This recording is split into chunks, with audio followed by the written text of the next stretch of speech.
Continuando, ahora vamos a ver de manera muy específica sobre aspectos de enfermería y esa comunicación terapéutica, ¿ya? Entonces ya hablamos de cómo se da ese ejercicio de comunicación terapéutica, de cómo veíamos los aspectos de la entrevista, de las fases, de los aspectos que beneficiaban, de los aspectos que perjudicaban. Y entonces ahora vamos a hablar sobre la comunicación terapéutica y nosotros los profesionales de enfermería, ¿no? Esta comunicación terapéutica, principalmente, ¿cuál es su rol? Es un marco, ¿para qué? Es un marco para nuestro saber estar, ¿no? En la relación de ayuda que se da hacia el paciente. Eso es básicamente, ¿ya? Es una manera que nosotros los profesionales de enfermería vamos a saber estar en ese rol de ayuda. Como podemos ver en la imagen. ¿Cuál es el objetivo de esta comunicación terapéutica? Tanto para el paciente como para el profesional de enfermería. O sea, dos objetivos hay. Para el paciente, que es el centro de cuidados, el objetivo es que va a contar con la ayuda del profesional, porque es el saber estar para la ayuda del paciente. Y para el profesional, ¿cuál va a ser ese objetivo? Va a crear una relación terapéutica eficaz. ¿Recuerdan? De la palabra eficaz para el logro del objetivo. ¿Okay? Y va a desarrollar ese saber profesional por medio de un pensamiento terapéutico. Un pensamiento terapéutico que implica, como les decía, implica valorar esa dignidad de la persona, esa intimidad, ¿no? De esa relación enfermera-paciente, ¿no? De esa comunicación, ¿no? De aspectos importantes de su estado de salud, que por así no se pueden volver a replicar esa información, porque es una información que es completamente confidencial, ¿no? ¿Cuál es la diferencia entre una comunicación terapéutica y una comunicación eficaz? En la comunicación social, la calidad de la comunicación es de las personas. Dos amigos, familiares, compañeros. Si estamos en una mesa de almuerzo entre amigos, es una comunicación social. La responsabilidad del mensaje, de lo que podamos manifestar y todo eso, es de todos los participantes. Dale agüita. Ya. En relación a la comunicación terapéutica, la responsabilidad de esa comunicación eficaz, ¿de quién recae? De nosotros. Porque nosotros somos los que tenemos el conocimiento, el saber estar, el saber de enfermería, ¿no? Entonces, esa es la diferencia. La responsabilidad de esta calidad es de todo ese grupo, que pueden hablar de cualquier tema, político, social, ¿no? En nuestra comunicación terapéutica es nuestra, ¿ya? Porque es parte de nuestro trabajo. ¿Y cuáles son los elementos claves para esa comunicación terapéutica? Los elementos claves son que haya confianza, que haya una continuidad de esa comunicación terapéutica, confidencialidad, lo que decía, que a veces es un poco difícil encontrarlo, pero es un aspecto y elemento necesario para nuestra comunicación terapéutica. Si hay confianza, va a haber continuidad y por lo tanto va a haber una confidencialidad, y así va haciendo un feedback de estos elementos. ¿Qué elementos afectan esa relación terapéutica? También elementos. Por ejemplo, características personales determinadas por la propia conducta, los valores socioculturales, lo que hablábamos de la diversidad cultural que cada uno tiene de valores, costumbres, ¿no? La edad, el género, la clase social, la etnia, la orientación teórica, cuál es mi sentido profesional y formación recibida.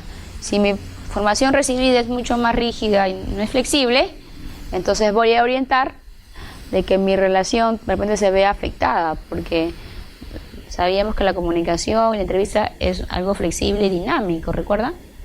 flexible y dinámico, porque debemos saber escuchar y escuchar lo que desea y sobre todo el paciente, qué es lo que él necesita, ¿no?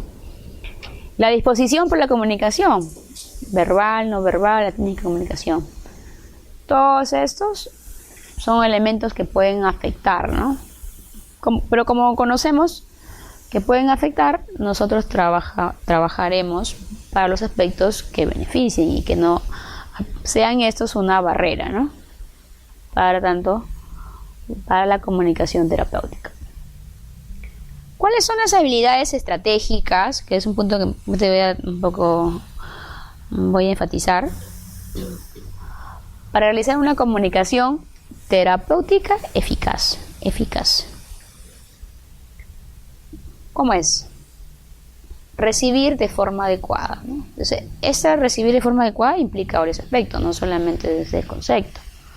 Practicar la escucha activa también implica un aspecto importante en el sentido de comunicación eficaz. Mostrar empatía, preguntar eficazmente.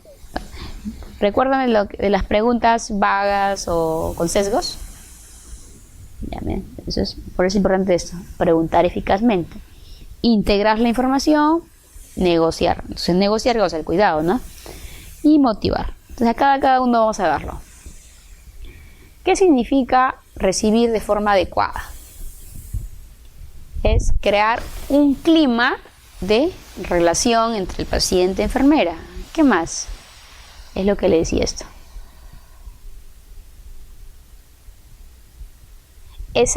Ese aspecto de efecto de primacía, primera impresión, es la que va a comandar, ¿no?, una comunicación terapéutica eficaz.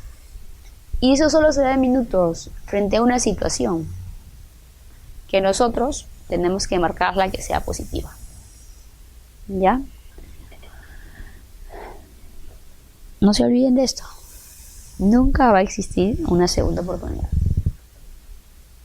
Va a ser muy poco posible, muy poco probable de que haya una segunda oportunidad. ¿Por qué? Porque uno se reprime porque ya ha habido un evento anterior. Normalmente es hacia los eventos negativos, ¿no? Pero si alguien aparentemente que tiene un carácter no amable normalmente y contigo lo tuvo, por más que lo demás te diga, no, pero sí, él trata bien, ¿no? Por eso les hablaba de ese recibir impresión. ¿Ya? Recibir de forma adecuada implica esto, ese efecto de primacía, lo cual no va a cambiar.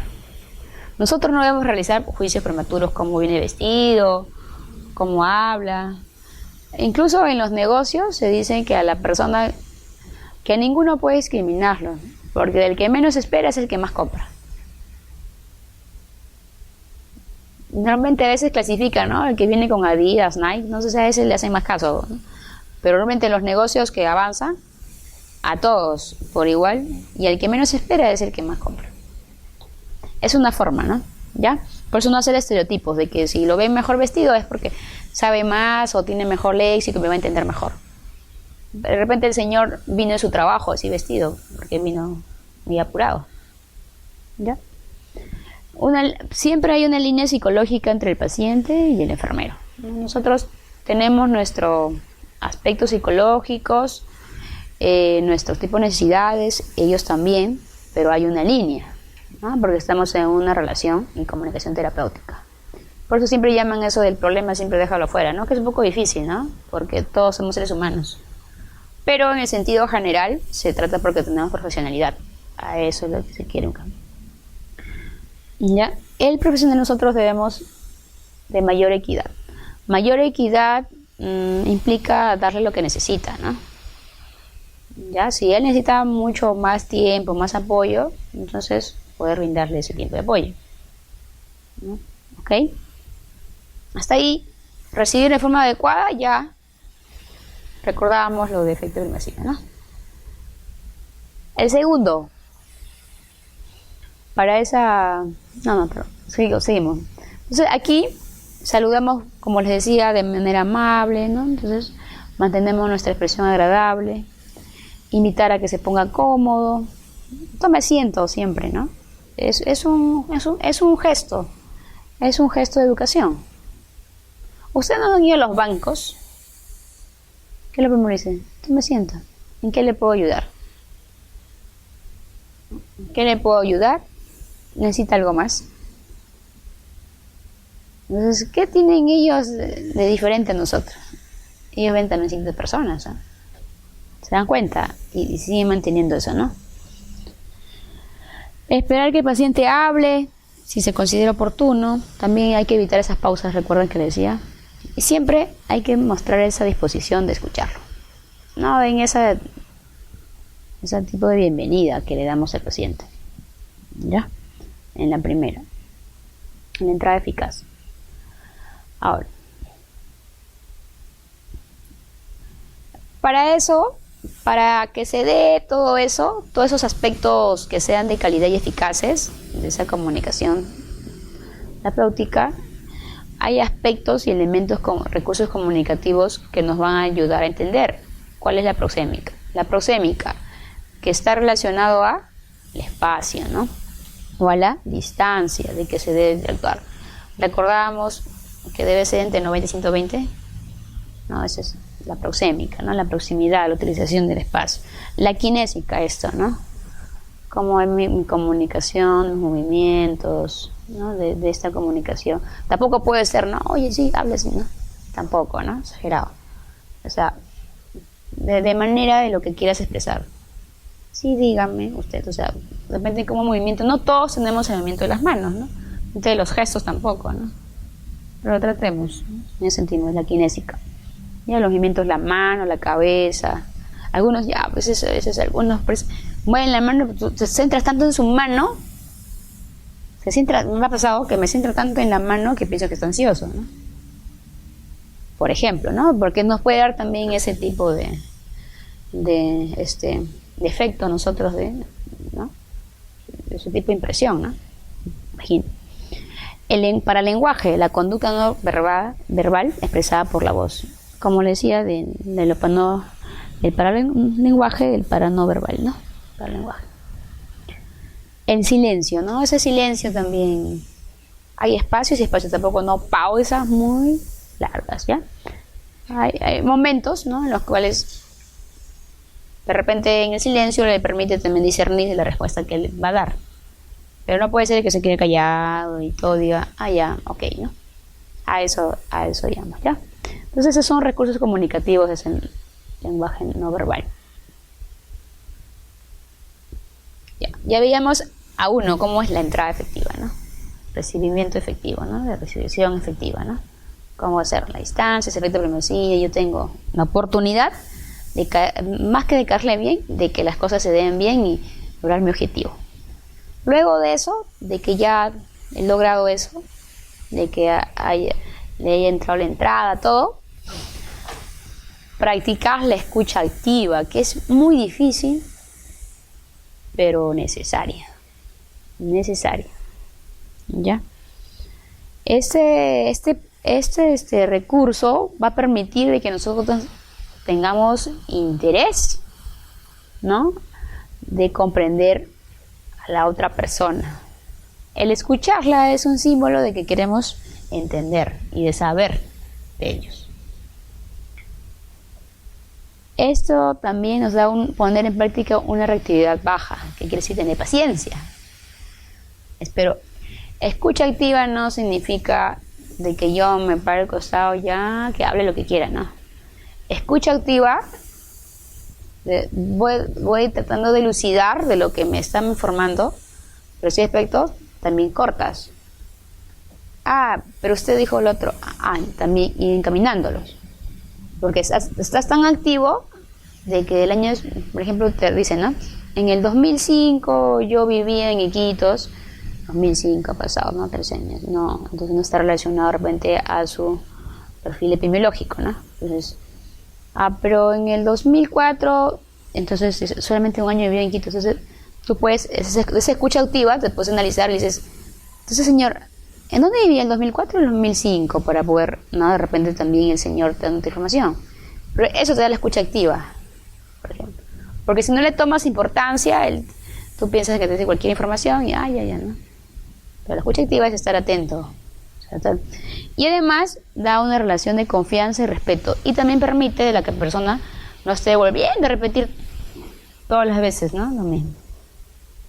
Todas las veces lo mismo. Escucha activa, esto, ¿no? Es importante esto. Entonces eso necesita un activo. ¿Ya? Y la tercera es mostrar empatía. Ya nos han enseñado es la empatía, ¿no? Ponerse en el lugar del otro, eso. Pero a veces es un poco difícil comprender, ¿no? Ese estado emocional, porque todos tenemos diferentes formas o mecanismos de afrontamiento, ¿no? Entonces, como me puede afectar a mí, es diferente que le pueda afectar a Noemí. De repente lo que me afecta a mí, a ella no le afecta. Por ejemplo, ¿no? Esa cosa. Y está relacionado más con los aspectos psicológicos, ¿no? Siempre hay que diferenciar de la simpatía con la empatía. Una cosa es ser sonriente, simpatía. Otro aspecto es ponerse en lugar de y yo accionar, ¿no? Y poder actuar. Entonces, la mejor forma de mostrar empatía es centrarse en el paciente, centrarse y reducir las tensiones que pudieran surgir para poder entenderlo. Porque tampoco lo llegar a entender y ponerse en lugar de en el acto no va a ser, o sea, no siempre se va a dar, pero siempre comprenderlo y centrarse en él va a hacer que tengamos empatía, o sea, nos conectemos con él. Porque si no nos conectamos con él no va a sentir nada, o con ella, o con quien sea el paciente. Y preguntar eficaz. ¿Qué significa la técnica del cono? La técnica del cono nos dice de que hagamos preguntas abiertas, finalmente finalizamos con preguntas de tipo cerradas. Eso es lo que dice. O sea, de todas las preguntas como abiertas para que también generemos confianza. Recuerdas que la comunicación terapéutica era de confianza, ¿no? Una de las cosas que la primero que se daba era la confianza, ¿no? La continuidad y luego confidencialidad, ¿no? Los tres aspectos. Entonces, si hay confianza, entonces va a ser de que él finalmente te diga si la respuesta que de alguna forma necesitas para poder ayudarlo. ¿Ya? Esa técnica del cono, ¿no? A veces no puedes, como dicen los chicos, directamente la yugular, ¿no? Por ejemplo, anoche tenía un paciente joven de 19 años de Iquitos y me dice, licenciado, código blanco. Me dice, sí, ¿no? ¿Cómo? Le digo, ¿no? Normal, pero ¿le has hecho entrevista o algo? Viene de Iquitos, me dice, ¿no? Entonces, lo primero que preguntas es ¿hace cuánto tiempo viene de Iquitos? ¿No? ¿Con quiénes viven acá? Entonces vas, ¿no? Entonces vas haciendo involucramiento para que también tú hagas un tipo de relación con el programa. Porque su paciente joven tiene mayor esperanza que pueda mantener ese tratamiento. Y lo otro es que también para evitar más contagios, ¿no? Para poder educarlo. Y así, entonces, por ejemplo, yo no puedo de él decir, solamente verlo, si tiene un tipo de opción sexual, ¿no? No podría decirlo, al menos de que yo con preguntas abiertas, ¿no? Luego, de repente, cuál es su pensamiento, ¿no? Con quiénes vive ese niño.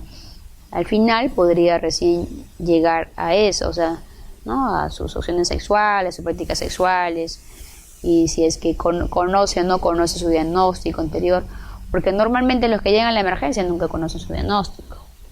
Y no sé si a buena suerte o mala suerte les dio una apendicitis o algo que se llegaron a enterar, ¿no?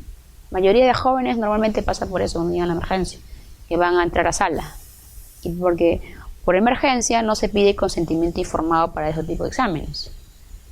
Porque una vez que pasa hospitalización el paciente, tenemos que obligar, ¿no? La ley nos dice que tenemos que pedirle consentimiento informado. Pero si es una situación de emergencia, nosotros podemos solicitar esos exámenes. Y la situación de emergencia es que pasa sala de operaciones, definitivamente ya se puede obviar ese proceso. Y la mayoría de casos lo diagnosticamos por eso. Porque naturalmente nadie se hace un examen voluntario, ¿no? Por ejemplo. Luego integramos la información para que esa comunicación sea eficaz. O sea, vamos a integrar esos problemas, circunstancias personales del paciente. Por ejemplo, como este caso, ¿no? y ahí integramos ya estos problemas, ¿no? Entonces, ¿y para qué vamos a hacer para ver lo que pienses? Ya, y resumir, claro, de manera siempre al familiar o al paciente, perdón, informarle, ¿no? Porque nosotros nos quedamos con toda la información y no le damos esa educación que tiene que recibir. Tenemos que devolver esa información. Si de él ha partido, a él tiene que volver con enseñanzas, con acciones, con tareas, actividades, para que su estado de salud mejore, ¿no? Seguimos con esto. Sabemos que es asertividad, ¿no? ¿Sí? A ver, coméntanos. ¿Cuál es su nombre? Joana, a ver. Carlos va a ir A ver. Joana nos va a comentar sobre la asertividad.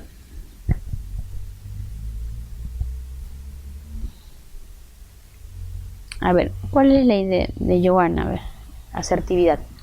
Estamos en un mundo globalizado que... Okay. Bueno, asertividad es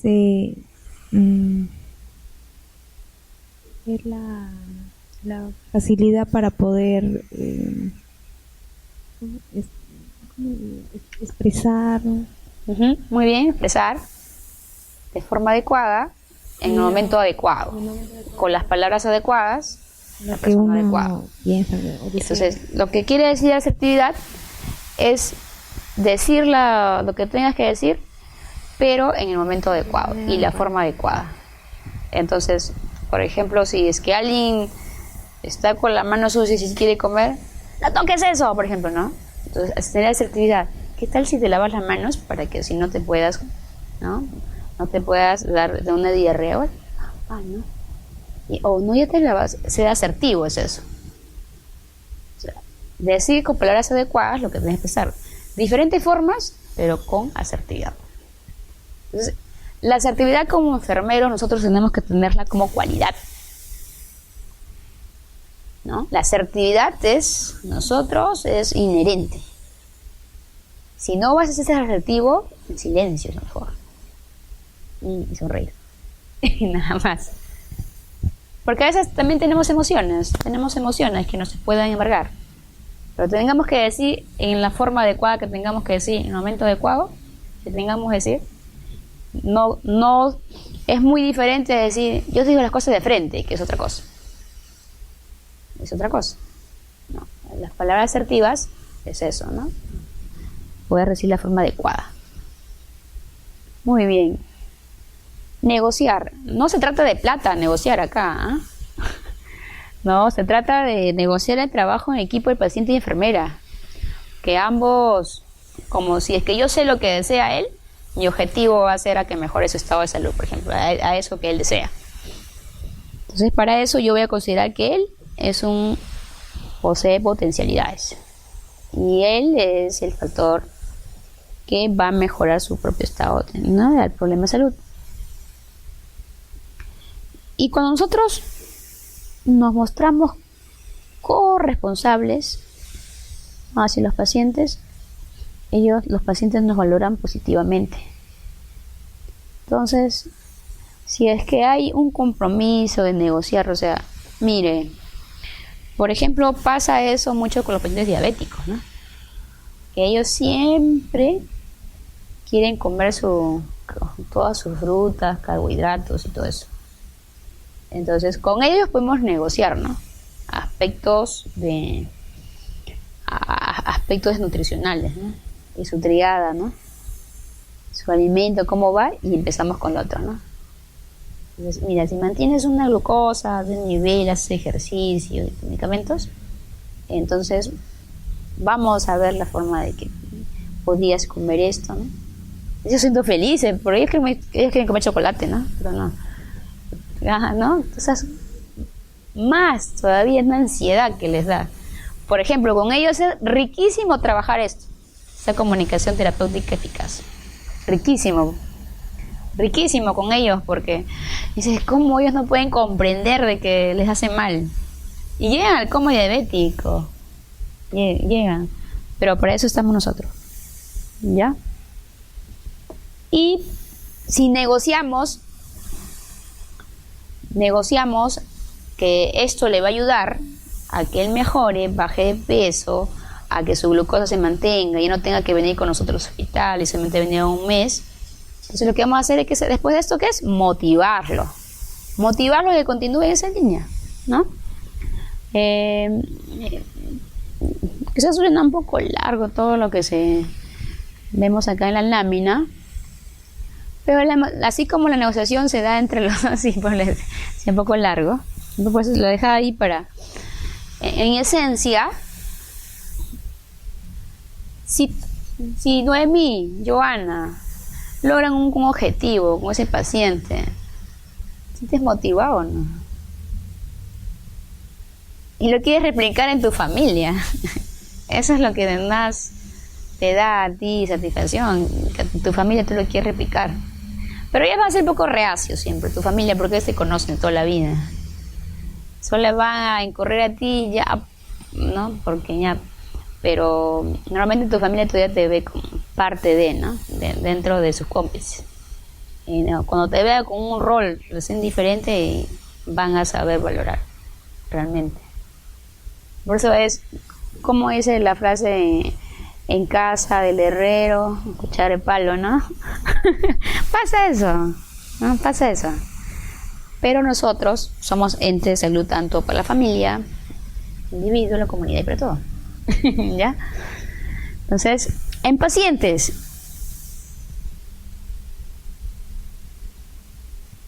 cuando el paciente se siente sensible en salud, recordábamos, es habitual que él quiera recobrar su salud. Es normal. O muy pocos casos, a menos que tengan otro mixto a un problema de depresión o ansiedad y esto, que no le importa, no, igual alguna cosa voy a morir, dicen algunos, ¿no? Pero los que dicen eso es después, los primeros que llegan a la emergencia, ¿no? Que les ve el pecho. Son los primeros que llegan. Si no llegaran a la emergencia y todo eso, ¿ya? Porque los pacientes a veces, ellos también piensan, bueno, que también está bien, ¿no? De que el control está en ellos, ¿no? Pero ellos no solo pueden mejorar, porque siempre necesitamos de un vínculo para poder mejorar el estado de salud y otros aspectos de nuestra vida. Los pacientes, la capacidad de flexibilizar, ¿qué dicen? Las personas flexibles suelen estar más motivadas, porque ellos son más dinámicos, ellos se dejan influenciar por aspectos positivos, tantos como negativos, pero a nosotros nos favorece que sean flexibles hacia los aspectos positivos. En los pacientes, los valores y creencias, si esta motivación está de acuerdo con sus creencias y valores, es más fácil realizarlos. Si ellos, por ejemplo, ¿no? Pasa con los pacientes que creen mucho en medicina naturista. Si les dices de que tanto, ¿no? Lo que sea terapéutico como no, porque también relativamente todo es bueno, algunas cosas, ¿no? Están probadas que son buenas. Entonces le informas de que lo que usted ha hecho está bien y hay que continuar, pero apoyamos eso. Entonces se va a sentir motivado porque sabe que tiene buena decisión también, por ejemplo. Porque no es que desmotivarlo, no es decirle, no, eso no vale, ¿no? Entonces nosotros somos más eclécticos. Tenemos que valorar lo que ellos también por su autocuidado hagan. No puede ser posible que le juzguemos por utilizar llantén para golpe, ¿no? No puede ser posible que juguemos por utilizar esas hierbas chupasangre cuando no tenía un hematoma, por ejemplo, ¿no? O aspectos como la salvia, ¿no? La salvia, el paico para el dolor, ¿no? El anís estrella, ¿no? Para el dolor. Entonces, y lo motivamos a que él ha tenido buenas decisiones y como ya hemos negociado que va a mantener mejor salud y su alimentación lo mantenga saludable, también va a hacer potenciar su estado de salud, ¿no? Y con ello las expectativas de la persona van a mejorar. ¿Ya? Todos estamos hechos por necesidades, todos. Luego de las necesidades llegan nuestros requerimientos. ¿Qué requerimos? Luego del requerimiento ya están las expectativas. Y las expectativas nunca van a cambiar, siempre van a ser a más, a más, a más, a más, a más, a más, a más. Siempre van a ser a más. Y nosotros profesionales, para motivar, debemos estar capacitados para crear ese ambiente, ese espacio donde el paciente exponga su realidad, ¿no? Que ya lo hablamos en la relación terapéutica. Y todo lo que ya hemos hablado ya. Para motivar. No cualquiera te va a motivar. ¿Sí? Por ejemplo, yo voy y le digo, comer saludable, no es bueno. Entonces, si me ven delgada, si me ven, ¿no?, saludable, entonces van a motivarse, ¿no? Mire, yo hago ejercicio todos los días, como manzana, tomo jugo, tomo ácido fólico, tomo multivitamina, ¿no? Ya, entonces, por ejemplo, ¿no? Pero si yo estoy también obesa y les digo todo eso, ¿la motivaron?